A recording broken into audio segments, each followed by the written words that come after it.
She is the CEO and founder of Decorum, and she has regaled our studio with several product samples. Really cool stuff. Jennifer, welcome to the show. Thank you very much, Greg. Great to see you, Jonathan, and so terrific to see you, Steve.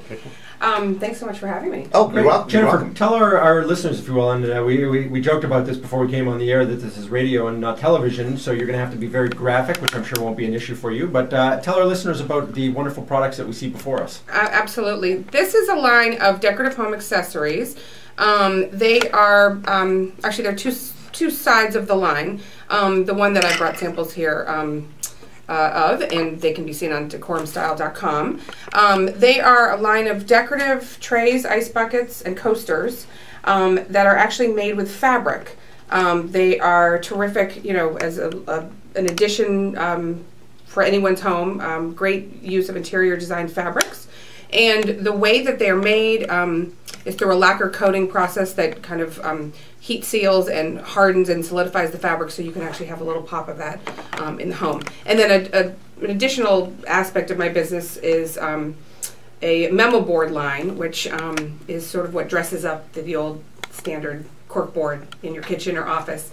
With great fabrics and that sort of thing. So really cool stuff, and suffice it to say that, as you mentioned, these are decorative in nature. Mm-hmm. You know, there are probably conversation pieces. Absolutely. Decorative, starters. Although actually what we didn't mention before is that they're actually truly functional. They're you know, useful for serving and that sort of thing and for a decorative purpose, but you know, they can be, they sort of have a purpose rather than just a showpiece. Which is what I love about everything that's in the Decorum line. And talk to us about their durability. How would you clean them? How can they be used either with hot liquids, cold liquids? Absolutely. Great stuff of that ilk. They are food safe, which is terrific. However, we recommend keeping them away from, you know, really submerging them with water or maybe like a very creamy kinds of, you know, cheese or something like that if you were to use it with food. And avoid cutting them because of the seal. You wouldn't want to break the seal. But they can withstand a little bit of moisture, but at the same time, they're best, you know. If so don't submerge. So you'd kind of wipe clean. You'd wipe them off. You wouldn't put them in the dishwasher. Absolutely, or microwave. Yeah, absolutely. Not unless you wanted melted fabric all over. Right. The place. Right. Yeah. In fact, you know, you could get to the fabric that way, but that's not the easiest thing to do. So your background is quite varied and quite interesting, and you spent some time in the interior design field. Yeah, and I presently am still in that. Well, field. I guess you are. And so where did the product idea come from? Well, it's funny. My background is actually in advertising and marketing.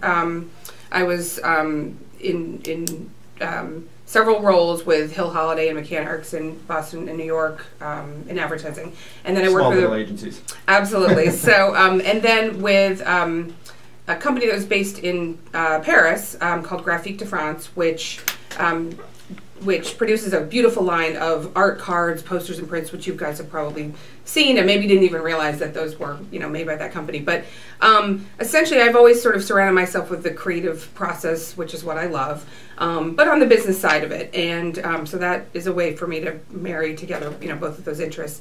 When I switched gears to go into interior design, you know, I was able to parlay a lot of that work, and a lot of it was brand development. Ways that I, you know, worked with building brands like Top Flight Golf, Lipton Foods. We worked with a lot of Unilever companies, and I learned, you know, great things about research and, you know, all the knowledge that goes into all that stuff that's sitting on the shelves. That whether it's good for you or not, we won't go into that. But so that with my love of interior design and love of designer textiles and the art that really exists on them. It was a terrific combination of a way to bring all of that together.